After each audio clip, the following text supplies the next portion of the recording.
Alright, then I hope you guys are having an amazing day today. So what do we have? We have a mom influencer convicted of lying about her kid's attempted kidnapping. Alright. Anytime you see mom influencer, you probably gonna get some bullshit. So this situation doesn't surprise me at all in terms of who actually did it, especially when you have a news article or news video that blows up about an influencer and then you add mom to that. It's just 10 times worse, because you know it had to be some of the dumbest things that you probably would ever see in your lifetime. And so with that being said, we're gonna get into the video. Make sure that you like, comment, and also subscribe. We're almost at 500. I say almost, we only have like 310 maybe at the recording of this video. But without further ado, let's roll the clip. This morning, a popular social media influencer who falsely accused a couple of trying to kidnap her children, now convicted of lying about the whole ordeal. Monday of this week, my children were the targets of attempted kidnap. 31-year-old Katie Sorensen, a mom influencer who posted beauty and motherhood advice, uploaded this video that was viewed more than 4 million times. And I want to share that story with you in an effort to raise awareness as to what signs to look for.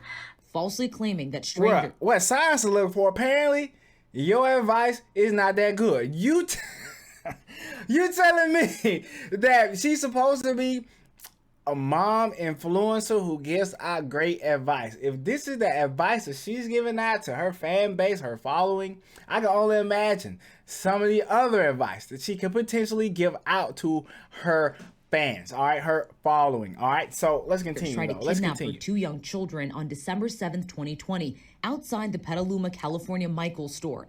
The Sonoma County DA's office says the videos were posted about a week after Sorensen reported the supposed kidnapping attempt to police. In the video, Sorensen described a number of details about the alleged incident that hadn't been disclosed to police. The accused... So, you mean to tell me... Go back. Wait a minute. Run that back. Videos were posted about a week after the kidnapping. A number of details about the alleged incident that hadn't been disclosed to police. So, you... let me get this correct. And if I'm wrong, you let me know. So, apparently... she did the police report, and then she came on to TikTok or whatever, IG, whatever platform that is, I believe it's TikTok, gave her following and her fans more details than the actual police. You can't make this up. Why would you do that? In what world does that make sense for the safety of your children, for the importance of the case that you tried to bring upon that couple? You lied, and I say lied, you held, let's say it was true, you withheld information for clout, which we now know is a lie. So, but let's continue. Let's see what else is going to go on. It hadn't been disclosed to police. The accused couple, Sadie and Eddie Martinez, say they actually recognized themselves in this photo and came forward to deny Sorensen's claims. She wanted a stronger following. She was looking for, content for her fame and her income, and at our expense. Sorensen's attorney made... You know what? I want to say this too. You never know what people are going through. That's why I say, man, people got to start, one, minding their business. Two, when you put out false allegations on people, when you do different things to people, I always say you cannot control their response.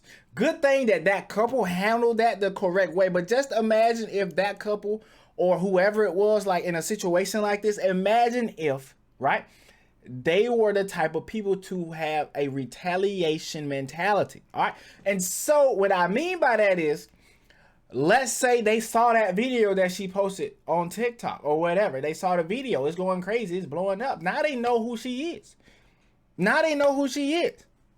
Once you find somebody's face, they live in the same place. They probably could have tracked her down some kind of way. And it may not have been the safest predicament for her and her family. But no. We don't think about the consequences of our actions when we falsely accuse somebody. She could have potentially ruined that couple's life forever. That's why they step forward. They're like, no, we got to step ahead of this. We can't have these false allegations going out on our name. Good thing it was found out. It was enough evidence out there to prove that she was lying. So, but let's continue before I get on a bit too big of a rant. Let's keep rolling. Did not lie to police. She misperceived and misunderstood Misperceived. a series of random events which were occurring around her, and made a honest report to the police on December 7th. Her attorney adding that it was when Sorensen reviewed An honest report. You might would have got me with that bullshit, Mr. Detective Lawyer, whoever. You might have got me with that shit, Mr. Lawyer. All right, but she got on TikTok, gave her fans and followers way more information than she gave the police. That don't seem so honest to me. Sound like she wanted to, juice up that story a little bit, make it sound real good, so everybody click on it, be like, "Oh, girl, I had the same kind of experience, man. The guy who was trying to go get some milk, and he just looked so creepy." Bro, I'm so glad they caught her. I'm glad they got her. I don't think she had any understanding of how this would spread and the impact it would cause. But some legal experts say this verdict is about accountability. This is a woman who lied for clicks at the expense of a couple in California who wrongly accused them of a very serious crime. Yes, and when you accuse somebody of something, you need. Oh, what is this? We don't want to watch that. We don't know what that is. Anyways, look, what I was saying was when somebody falsely accuses you of something, there need to be some consequences behind that action. And this is something that I feel across the board. It's not like she thought, all right, if you ever been in a situation where you had a neighbor and you thought that neighbor, borrowed your broom. And he'd be like, "My goddamn broom." Nah, I got that from a Chris Tucker joke. I'm not even gonna cap you guys. I got that from a Chris Tucker line. I'm not gonna. The joke goes, you ever let somebody borrow your shit and they keep it so long you had to borrow it back, and then you thought they had it, but you actually had it the whole time. That was what I was gonna say, but I was laughing at myself, like telling the joke in my mind. Anyways.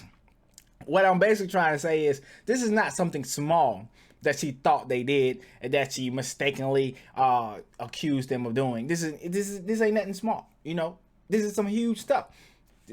Across the board, I think false accusations need to be punished. We will have less people making these claims because they truly believe that they can make these claims and have no repercussions behind it.